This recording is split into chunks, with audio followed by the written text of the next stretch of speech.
I'd like to call this meeting to order. First item on the agenda is public comment on non-agenda items. Does anyone have any comment they'd like to make? Yes, Yes, Harry Stone. I would like to wish a happy and safe holiday season and New Year for every person around the entire world. Thank you. Merry Christmas. And Merry And Merry Christmas. And Merry Christmas. And Merry Christmas. That's part of the happy holidays. Maria.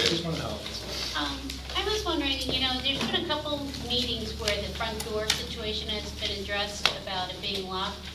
Last week I tried to come to the planning commission and was locked out. Wondering, what is the situation? Why can't the doors stay open when we have a public meeting? The answer to that is that the doors are programmed, and the problem is we don't know how long the public meeting is going to be. We've had public meetings last as long as 6 minutes. The police department sets the meeting room front door, and it's set to open 15 minutes beforehand and stay open for at least 15 minutes after the start of the meeting. Well, is that really equitable to people to attend a meeting? I mean, you can't get there within 15 minutes, but you still want to attend. You can't get into the building. Is it possible that the door stayed open through the entire meeting? You tell me how long the meeting's going to last, and I'll keep it open for the entire meeting. I mean, with all the brain power we have, we can't figure out how to keep the door open? No, we can keep the door open, but the question is, if When it's the set, meeting ends. it's set remotely by computer, so the question is, how long is tonight's meeting gonna run? I don't know Can that. it be operated from a cell phone? No, it cannot. Can it be over, can you leave it open and then close it at the end of the meeting? No. Can I suggest something? Drop on the windows. I did. Somebody will let you out. I couldn't get They through the saw garden. I couldn't get through the garden, there is a rail there, so you can't really climb over a railing to get into the garden to knock on these windows. I was banging on big ones out there. Well, there's a side door right here, right in the parking lot too, so if you knew you were coming 20 minutes late and you used your brain power, you could come right through the sidewalk to the side door and knock on the door. That could be an alternative. We don't need to spend more money. Put a rock in the door for the meeting's I mean, over. I think if the I did meeting's that over myself a 15 couple minutes, times. So. And the building's not secure, there will be people who won't be happy with that either. So how can we address that at the same time? Okay. is the handicap access working now? The front door? Mm-hmm. Yes. Comments? Brian Curry. Kind of a follow-up to Maria, because I was at the meeting and she was at, or was trying to get into, and I'd never heard any attempts by her. Could there be something put on the website about meetings that the side door is the alternate or the delayed entry for people? Because I had never thought about it. I've seen people walk into it later, but it never occurred to me of, okay, why don't we go and try to come in the side door? Okay, that's a good idea. Okay, now to my real questions. These things both relate to Horseshoe Trail. On the October 28th bills list, there was an item from Asphalt Industries for tack coat for Horseshoe Trail of $782. Then on November the 11th, there was another bill, this time from Highway Materials, for RC tack, which I'm guessing is tack coat again, Horseshoe Trail for $15.75. The Highway Materials one is about twice what the Asphalt Industries is. Why do we get it from two different vendors, apparently on two different dates? Was there a difference and why was there a difference in prices? And is there some reason that we paid as a township for this as opposed to having paid for rolled into the liquid fuels billing? The reason it wasn't in the liquid fuels billing was we didn't include it in the documents that we submitted to liquid fuels for approval. It was an oversight on our part. The two types of asphalt emulsifiers, which is the tack coat. The first one was material that we had in stock here at the township, and we have a homemade spreader that fits on the back of the utility body truck that we spread with. When that ran out, we got a powered sprayer cart And the way that works is you get the cart full, and when it's empty, you take it back to Asphalt Industries, which is where the cart owner fills it, and you get it filled up, and then you pay for the difference. You know, the gallons that you buy is the gallons that you used. Okay, so we were using the stuff from Highway Materials, that's what we've got in stock normally first? Okay, and then when we I'm not ran sure, out- I'd have to check and see. I'll have to check and see. Okay, but we're at something like that. I've not noticed a bill for buildings disposal in that, the Horseshoe Trail project. Where were they disposed of, or is that bill still coming? There's no bill. Some of the neighbors took it, but the vast majority, we estimate 950 tons, we brought back to the township, and we've been putting it on gravel roads since then. Okay. And the last one here, who decides on the changes in the West Vincent Township employees' compensation packages? Let's see, the secretary, clerk, treasurer, manager appear not to have had life insurance in 2012 and 2014. Excuse me, 2012 and 2013. It was not budgeted in the 2014 budget, but appears that there's charges appearing to it. And then in the 2015 budget, there's a line item for it. Who makes the decision on when this stuff rolls in and rolls out? Jim, you want to address The that? Board of Supervisors makes all the determination as to what benefits apply to its employees. In terms of how it's accounted for, that's done by the township treasurer. And she specifically asked me to put line items in for next year's budget. So that's why there's line items in next year's budget. Was there something, was life insurance included back in 2012 and 2013? I'd have to look, I don't remember off the top of my head. Okay, but the decision is made by the Board of Supervisors at some point? Yes, Is that made at a public meeting? I don't remember. That's it for this section. Thank you. Okay, other comments? Yes, Francis Ellis. I'd like to thank you for filling in that ditch along Flowing Springs and Jady Lane. It's feel a lot safer, especially if it snows and we can see it. And also the trash task force, I really think they did an excellent job. I attended all but one meeting, and they have grappled with so many subjects. It was unbelievable. But since something I've found out since this has nothing to do with them, but the biggest importer of trash in the United States is Pennsylvania. In fact, we even import trash from Canada. And since the state wants us to comply to Act 101, why doesn't the state do something to keep other trash from other states and Canada out of Pennsylvania? I think you'd have to ask the state that. Yeah, but why does the state they come down with so many rulings? I know, I've sat through years of them. And aren't they ashamed, isn't the state ashamed to be the biggest depositor of trash in the northern hemisphere? Yes, Becky Corbin. Yeah, you have to talk to our state senator and state representative. I think it really has to go a little higher than that. A lot of So you better get on the phone to Tom Corbin pretty quick. A lot of the local trucks that we see are from New York and New Jersey. And they top the list as being trash exporters. And why can't they send it to New Mexico or some other state? Nobody there. Right? Francis, Pennsylvania. you're talking about something that we have no effect on. West Vincent Township, as a board of supervisors, can't do anything. As voters and as citizens that are interested, we all can do a lot that way by contacting our representatives, let them know how we feel. But I don't know whether the trash force was aware of this. And also, there was the recycling at one point, there was comments made that we could sell our recyclables. And I think it was about 2 or 3 weeks ago, Reading had to charge almost $100 a family because they're losing money on recyclables. And they really, it isn't anything that's going to produce a lot of income.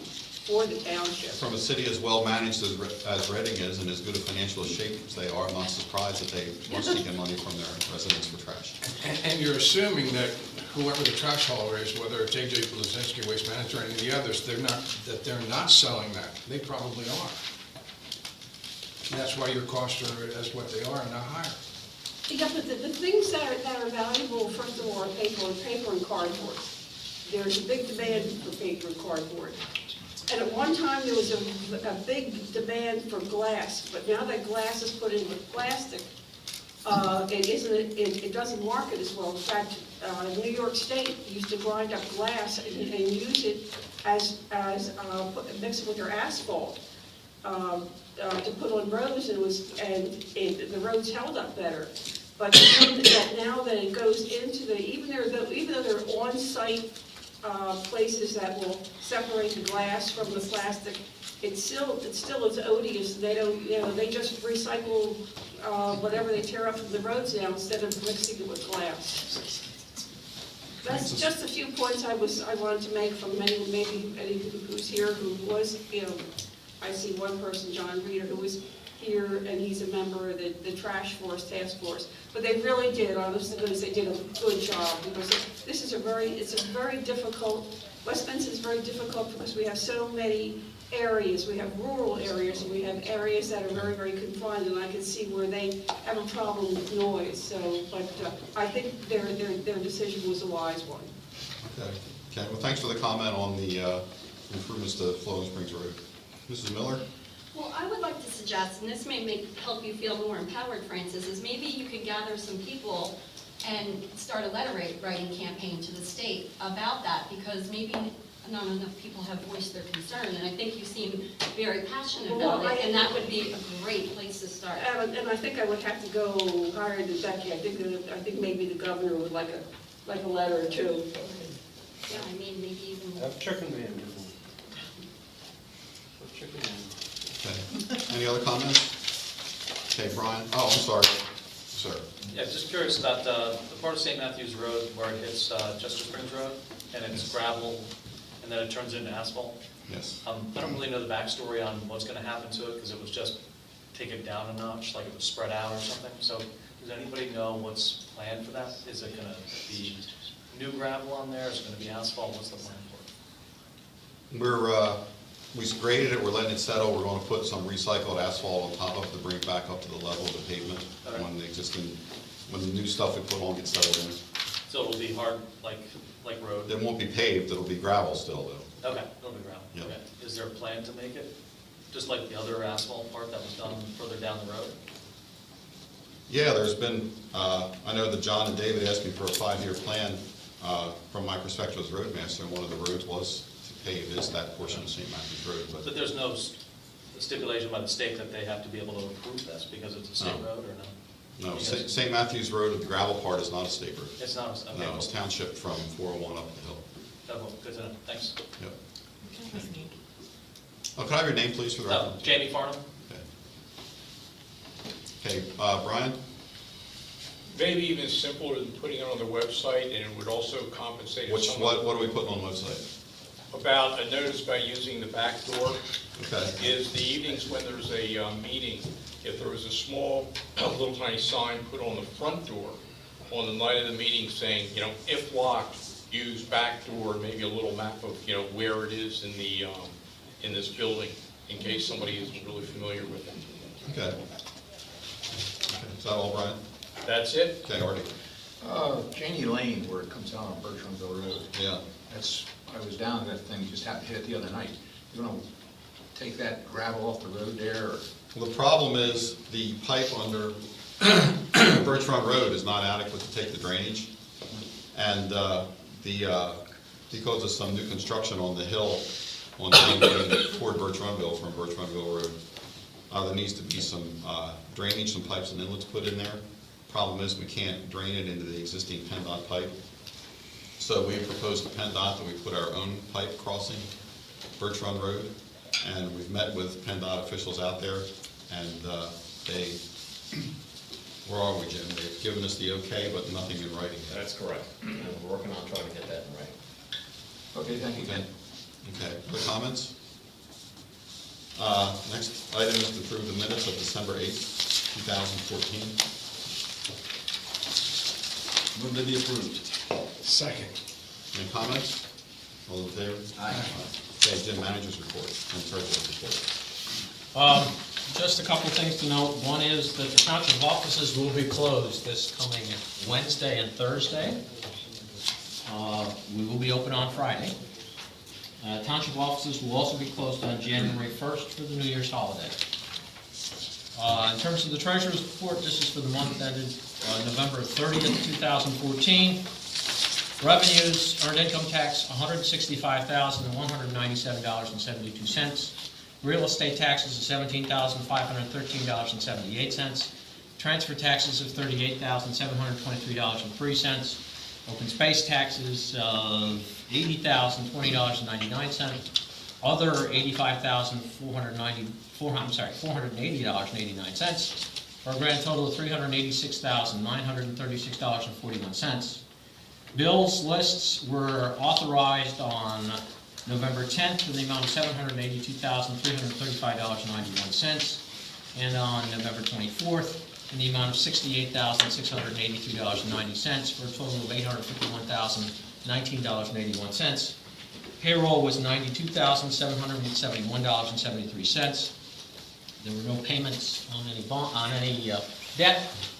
The general fund balances were $1,145,111.29, and the open space tax receipts were $1,447,973.49. Okay. Active subdivision list shows action is needed on the Bachelor subdivision, which is located off Horse Street Trail, just east of St. Matthews Road. We have an extension request for that subdivision. They've agreed to grant us an extension until February 28, 2015 for consideration of that application. I hear a motion to approve. I'll make that motion. Second. Any comment? All those in favor? Aye. Mike, Austin, please report. During the month of November, the West Vincent Township Police Department responded to 145 calls for service, including the following: the arrest of a 25-year-old male from Chester Springs for DUI in the parking lot of the Stonerise apartment complex, the arrest of a 43-year-old female from Chester Springs for DUI along Horseshoe Trail west of Pottstown Pike, and the arrest of a 24-year-old male from West Chester for DUI along Pottstown Pike north of Horseshoe Trail. Okay, the bills list is next. For December 22nd, 2014, the Township General Fund bills list is $22,925.04. The reimbursable bills list is $546.77. Subdivision Utilities Plant bills list is $7,225.92, for a total of $30,697.72. Your motion to approve. So moved. Second. Any comments? Brian? In the township section of it, there's a thing from Apex Computer Corporation for junk mail filter. Isn't this normally included in an email service by any email provider? It is not. This is for the software license for a particular software program, which we pay for separately. So I take it then that the email provider's software is not working adequately? No, it works. That's not the case. However, we have a separate additional level of protection, and we pay for it.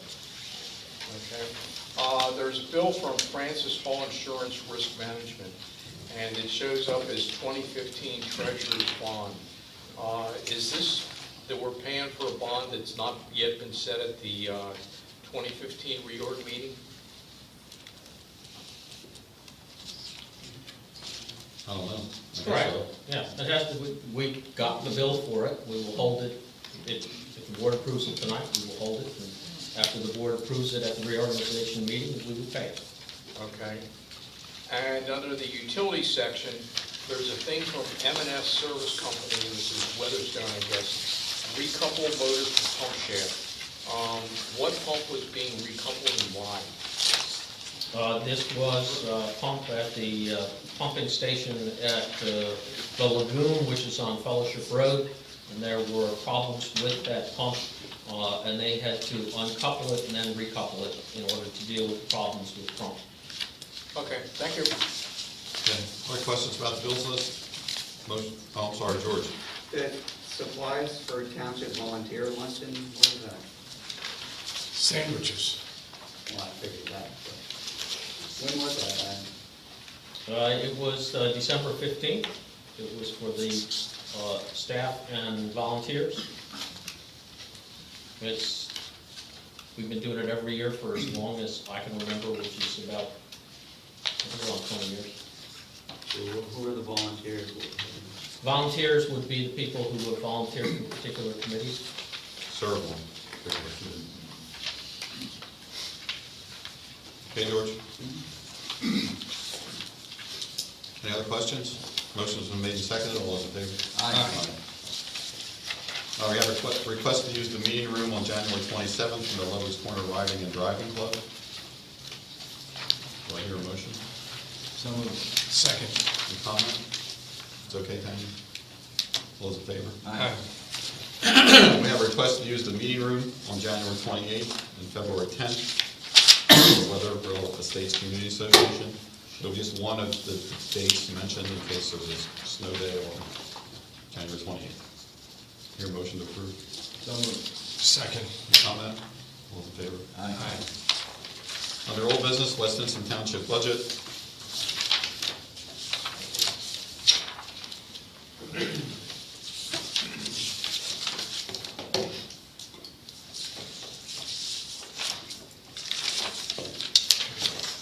you want to read the motion? So we can get to discussion if there's any. Should we read it as it's written? That's written. Proposed motion. I move that the proposed budget for the 2015 year be adopted in the form presented to the Board of Supervisors, consisting of revenue sections entitled Taxes, Other Income, Building Department, Public Safety, Culture and Recreation, Water Systems, Sewer Systems, Borrowing, Liquid Fuel Funds, and carry forward from prior year totaling $8,106,095, and expenditures sections entitled Governing Body Administration, Treasurer, Tax Collection, Solicitor, Legal Services, Secretary, Clerk, Other General Government Administration, Data Processing, Engineering Services, General Government, Buildings and Plant, Public Safety, Fire, Ambulance, Rescue, Code Enforcement, Planning and Zoning, Emergency Management, Public Works, Sewer Systems, Winter Maintenance, Water Systems, Culture, Recreation, Libraries, Community Day, Community Development, Debt Service, Miscellaneous Expenditures, and carryover from previous year with a total of 14 pages in the amount of $8,106,000, or 6,000, excuse me, let me rephrase, $8,106,095. Second. Any comment? Those in favor? Aye. Aye. Bill Dietrich, Community Garden update. Last time I spoke to the Board of Supervisors, we had discussed trying to find a space layout on the corner of Westover Lane and Fellowship Road. I put together a brief plan and discussed it with the Sustainability Committee and the EAC. In the meantime, I've gone out with Jim McClellan from Sustainability and his daughter and marked out the spot. So I had two different plans. The first plan, I don't have anything to hand out to anybody, but the first plan on the corner of Westover and Fellowship Lane went parallel, so forth, to Fellowship. Based on our site visit, we've decided that it would be better suited to go this direction due to too steep of a slope. We marked off a space that's 1 acre or close to 1 acre enclosed by 300 by 125 feet. And originally I had phased it into 2 phases, but after discussion, we had discussed that it would probably make most sense to do the entire 1 acre lot at one time for budget issues. When I had done the original layout of the 1 acre, I had parking on the north side, I would say, top of the slope. Now that we have reoriented In order to keep parking away from Westover Lane, I would probably suggest moving down interior. However, obviously with budget concerns, maybe it is something that's closer to this line here. This line that you're seeing running along here is a equestrian pedestrian trail that's part of an easement with the open space. So there has to be consideration to move fence lines so that is maintained. I did do a preliminary drive parking area in a sketch here on the north side as well, so there isn't as much disturbance into the property area. Right now, there are 16 people signed up on the township website who are interested in being a part of the garden. By my estimate, this size fenced-in area would accommodate close to 58 to 60 garden plots of 20 by 20 or close. And I just was working on preliminary layouts of water and space layout, which is a little early until we get moving. Can I ask you a question on the other side? Sure. What is this setback from the road to the fence and then to the garden? This shows 50 feet to the fence. This equestrian trail is a 10-foot easement that I believe is 10 feet from the property line. I can't identify the property line with my skills, but based on visuals, I would assume that it's 50 feet from the road to the fence line. And if you have 20 people sign up, say, for the Sure, first year, sure. is there enough room up there for 20 cars? Not by that drawing, no. That would have to defer to the engineer and to. So another, say again? Coincidentally, by the list of signups, only 4 people from Weatherstone have signed up. All the rest are from outside of the general walking distance, I would say. So right now, it can accommodate 60. So a phased approach, I was hoping to have interior of the fence, but we'll have to see how that goes on. And that's all I've got so far. We did mark it off on the site for what you see here for fence posts, for corner posts. Okay, so that would be the fence line. Yes. Okay. Yeah. Okay. So we're gonna get an estimate for fencing? Yeah. Yep. What do you propose in the agronomy end of it next? Well, it needs to get turned over. I know that it's a little late, but the more we can do now into the spring, I think the better we can have a good start. Okay. 15 people, I imagine 5 might bail out within a few weeks, and I think 10 people could probably do about a quarter of an acre pretty aggressively in the first year. Okay. Don't you think over the winter, though, you might pick up some? We might. Once there's a little bit of interest shown by the Board of Supervisors and it goes into a newsletter again heading into the spring, I think the Weatherstone community might not know as much about it as the surrounding community because there's not a lot of Weatherstone residents here tonight at the meeting. So once that gets going, I think they'll be more interested. Okay, well, I was under the impression that the board intended to go forward with this, is that right or not? I think so, yeah. Okay. I'd still like to get a price for the fencing. Right. I think Tammy's done a little bit of initial investigation. I just haven't gone through the details of what's involved yet, but. Okay. All right. Yep. Thank you. Thank you. Yeah. How do you supply water to the? That's been an ongoing discussion again with the different committees as well. I'm sorry for sitting down, but the Sustainability Committee made the suggestion of trying to locate source water, which is close to impossible at this time unless you drill a well. Due to budget concerns in the first year, I doubt that would be a potential. However, in brief discussions, we've talked about a holding tank of 1,000 gallons that could be refilled over time. That makes sense. Right. And then after the first year's interest, we'd see if it's worth the investment for the well, so we're issuing some sort. You know, that is a good investment. It is. For overflow parking, can you use the church nearby? People walk us. It's not near the church. It's Weatherstone and Fellowship Road.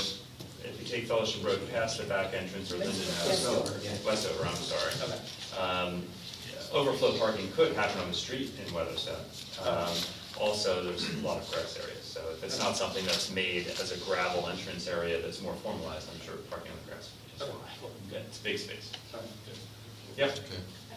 So, I commend you for bringing this to the board. I think it's exciting. I've been in so many communities across the region where the community garden brings people together at the soil, and thank you for all the hard work that you're putting into it. It's really, I have to pass that on to Ken, because I think he really instigated me to keep going, so it's good. you had the idea. Thank you. Didn't respond real quickly. We're moving. We'll get it done. Yep. Yeah. Yep.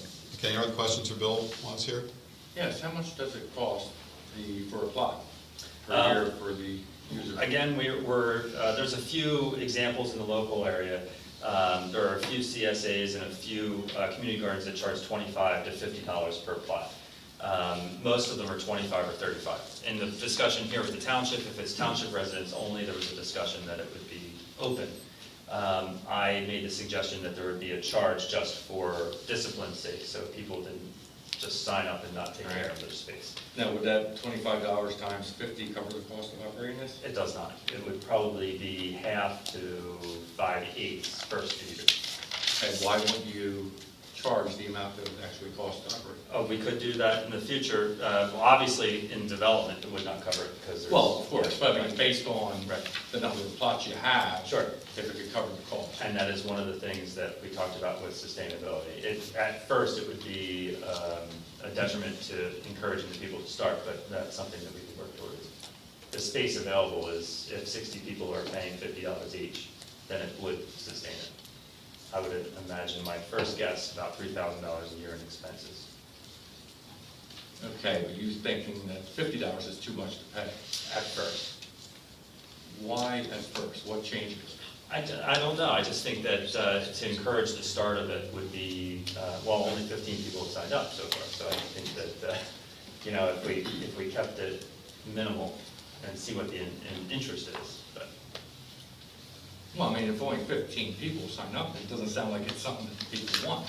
right, And especially, I mean, if you can't get to it at 25, Right. which is half the cost of operating it, Right. then they probably wouldn't want it at all if it was 50. it should be interesting to see how many people start to show interest come February and March. Okay, but would you see what the market is before doing it? Sure. Okay.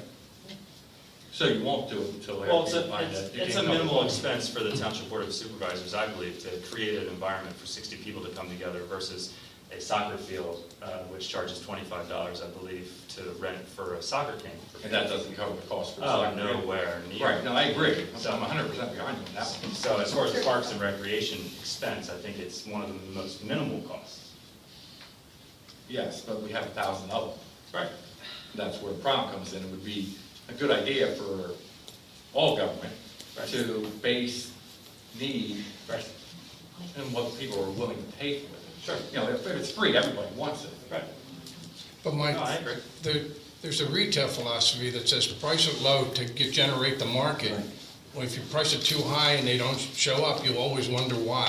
If you price it very reasonable and you get them to start coming, and I think that's Yeah, but that's a Bill's business point. model where you're gonna make money in the end. This You're not is gonna never- just break this- even, no one will do it for the This break is even never part. going to be a major moneymaker. I don't think that's the purpose of it. Well, I know it's not the purpose, but Yeah. you're basing the lead-in, as a business would do, a model to make money in the end. But if you're only gonna stop at a certain point, because it's only 60 plots, and it's not to make money, then it should cover the cost at this point. I would disagree. Again, it's 16 people that have signed up so far. Right. And the idea is to get it up to 50. And if you price it too high, initially, you're not going to get the excitement and the participation. So this is why you price it low and then work your way up. I understand it, even at $50, it's not gonna cover the cost for Okay. 16 people. No. But you're gonna use the 50 to base it, when you get to 60, if you ever do, it would cover it. So 50 should actually be the real number, not 25. It may Because be, 25 eventually. times 50, you'll never cover the cost. And 50 is not a lot of money anyway, so, I mean, Right. it's kind of, It may be Isn't this- 50, but you want to get it going first. Other than that, you may never get above well, then 5. 10 would be a better idea. Well, my, It could be. the model that I used was Charlestown, Except you- Brightside Farm, and they charge $25 a plot, and they have 60 plots. I think they're on a 100-acre farm that's part of the township open space, and they have trails and meadows and so forth. It's a really nice space. They started with 12 plots the first year and didn't charge. And then they ran into that issue where people would sign up and then never show up, and then it wasn't maintained. So they had to start charging money in order to have that kind of dedication. Even if it's $25, you have some sort of connection. It's been $25 for 12 years. And I said to him, well, doesn't inflation count for something? And, well, you know, it's all relative. You know, What's their, so- I mean, is it cover the cost? It does not. Does it come close? It's about $1,000 short every year. And it all- $1,000. Yeah, and it all depends on material supplies and volunteer commitment, really. I mean, some volunteers will mow grass interior, some won't. And then if you have to have the township do it, then it costs money. If you don't, then it doesn't. So it really is, it's an organic process. It's going to take a little bit of time, collaborative effort. And hopefully it works out. Okay, Debbie Westfall, and I Harriet. think, isn't this something more as a service to benefit the township and the residents? I mean, it's not a moneymaker, needless to say, and there are people out there that would like to do this, don't have the property. And I think if we you start with the 16, you will get more. Maybe you won't. But I think this is a service, and I think this is something really good that we can be doing for the township without charging this much or that much. We just need to try it and see. And let those people that have signed up grow their veggies and, you know, how do all these CSAs start? They start out small. How did the Phoenix Hill Farmers Market start? Started with maybe 5, 6 vendors. And look at it now. I mean, it takes time, you know, and it's not a moneymaker. This is for people who want to grow things. That don't have property to grow on, right? Right. Actually, Right. 10 of the 15 have large amounts of property. I think Oh. they just want to. Well, there you go. I just don't want to say that because it's kind of funny. I think they just want to meet other people to grow stuff. Well, that's great too, you know? Yeah, but It's a social thing. I know, that's fine. Okay, Harriet. I think I heard Mike suggest a $10 fee. And so maybe we should just go with that as something to start with. we're Mike- free, Mike- might It as is- well do it for it free. Mike is- Schneider suggested $10. That's what he just said. Why not 10? So I think that's good. And then we can try it. It's a community building effort. I think it sounds like a wonderful thing to do for people to get a chance to get out and work in the soil and grow good, healthy food for themselves, and I'm for it. Okay, okay, Sue? I think that this is an opportunity to build community in West Vincent, more so than, you know, to make $25 or $50. It's about building community. It's about people being invested where they live. And you can't put a value on that. Oh, you can, actually. Yeah, well, guess what, Mike? You You are actually not can. the end all. You are against building community. You're against No, safe I'm not against passage. building- You're you're taking against my safe money for passage, in my something you want. opinion, for children crossing the road. That's against community. When, you know, people were against the farmer's market, that's against building community. This is what I think a way to invest in our community. And Bill suggested a small fee for people to participate, to defray in the cost. Who's paying the other half of that fee? Well, you know what? The taxpayers would be paying. There you go. That's right. And So you're stealing from one to give to another, that's all well, it you know is. what? Maybe you should participate. Maybe you should get in connected to the soil, and then you may feel like it's worth it for other I have people my to own do yard, I as can get well. connected to my own soil. Well, and there you go. I'm just saying, this could be an opportunity for you to build community in the area.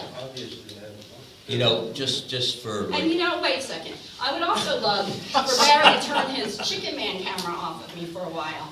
No, he Would you doesn't please do that. that, He doesn't do Barry? that, so Okay. after a while, you get used to it, you just No, ignore no, no. it. I would just like him to tell me, no, he will not. just to put this in a different context and take the money away from it, in a lot of communities, this is viewed as nothing more than a park. And you don't charge your residents to go to a park. It's a form of park, a place of gathering with a different type of recreation attached. And that's just a philosophy. I'm not telling you your No, I know. philosophy's wrong, Mike. I'm just saying, you know, that's what it's more likened to than truly a service. It's an amenity that you provide, like a park, and then, you know, how much you generate or whatever that costs you, whatever you absorb is a policy decision for the board to make. as part of the policy, is the park going to be is the garden, not park, going to be part of the Parks and Recreation facility? Because I believe that there is a surplus in the Parks and Recreation budget of getting up close to $8,000 per year from renting out the soccer fields and baseball. Actually, that's limited to certain maintenance and construction for the playing fields only. Right, so, and that's what that's used for, Yes. so drainage and Yeah. overseeding and all that. Yeah. So it wouldn't be part of Parks and Rec, it would just be part of just the township. Right. Larry, what's? I think it's a great idea. The only thing is that I think they will have to charge a fee, whether it's a $50 deposit that you get back at the end of the year if you take care of your piece of ground, that kind of stuff. You're gonna have to put something out there, or you'll have a lot of wannabe growers in the spring, and they'll take up the plots, and they'll start, and as soon as it gets a little bit hot, and the garden's not doing great, it'll fall to the wayside, and you'll have a few people who will have to do everything. Right? And so I would think you might want to look to get a deposit of something like that. And then if things go well, they get the deposit back, or you just hold it for the next year if they're going to do it again. And again, I think you might have to do something like that. You know, and it would be nice if you could find a water supply somewhere that's, you know, trucking, send them down Fellowship Road in buckets. There's a nice stream down there. I've got a question, or just a thought. What, if any, limitations are being put on this from a, quote, commercial standpoint? I mean, so this is residents within our community, and have you thought about, because here's what I'm going with this. Thinking, yeah. Yeah, one commercial grower says, you can have my $10, $50, whatever the number ends up being, takes them all, and now it's a commercial site. So something to give some thought to. No, yeah, I haven't thought about it. Count on a lawyer. I know. Well, then there's also the you know, organics and growing and all of that, so it should be interesting. Right. Okay, Brian. One comment is, we've been talking about building community, and we've had community days and movie nights for, you know, a number of years. And I'm not sure what the costs are for that versus what the costs are for the garden, but I suspect they're probably comparable, and we don't charge for them. So, you know, having a cost, you know, that is paid for by all the residents of the township for a garden may not be that much different than paying for the cost of community day or movie night, which isn't necessarily absorbed by all the residents of the township either. I have a question. What did you do with Brian Curry? We want him back. Brian Curry is behind the community garden. We like this one. Okay, other comments on the community garden? It's just Christmas spirit. Okay, well, we're gonna get prices on the fence, and we'll report back before we do anything. Bill, thanks a lot for all your time and effort. Thank you. And you get to have a discourse with Mike Schneider, which is always fun and challenging. So, and probably another one. Yeah. So, Artie. Ken, what kind of a fence would you put up around this? Would it keep the rabbits and stuff out? Rabbits and deer both. Okay. Is it gonna be like an 8-foot-high fence, or is that what you're thinking? I think 12 foot has to be, I believe. They jump right. Somebody said to put up electric fence, it's a lot cheaper, but children, residents that don't know about electric fence is a bad combination, so we're not going to go electric fence. I'll only do it once. Right. Somebody said to me once, why do you have electric fence? My son ran into it, and it scared him, and he cried. And I said, well, will he stay away from the fence? And they said, yes, that's how it works. But that was on private property, I could do that. Can't in the township. So. Okay, under new business, Resolution 14 of 2014, which is setting the real estate tax rate for 2015. John, you've been rehearsing this. Oh, I've been rehearsing this. I don't know how I got this job. Resolution number 14-2014. A resolution establishing the West Vincent Township real estate tax for calendar year 2015. Be it resolved, and it is hereby resolved by the Board of Supervisors of West Vincent Township that a tax for calendar year 2015 on real property within the township made taxable for general township purposes be and hereby is levied at the rate of 2 9/100 mils, .00209, or in other words, at the rate of no dollars and 20.9 cents upon each $100 of assessed valuation of taxable property, or a total rate of 2 9/100 mils, .00209, or in other words, at the rate of no dollars and 29 cents upon each $100 of assessed valuation of taxable property. So you're making a motion to approve that resolution, Yes. right? Second. Any comment? That's the same rate as last year, too, so. Okay, all those in favor? There's the question. Oh, I'm sorry. Sarah? I was going to ask that question, so thank you for answering it. You don't mind Okay. reading or something. But I want to thank you all for keeping our tax even, not raising our tax. If you could please influence O&J or get maybe Francis's committee to work on the county. You mean the replicate O&J every month? But I want to thank West Vincent supervisors and management team for keeping our taxes as low as they are. Okay, motion's been made and seconded. All those in favor? Aye. I hear a motion to adjourn. So moved. Second. All those in favor? Aye. Aye.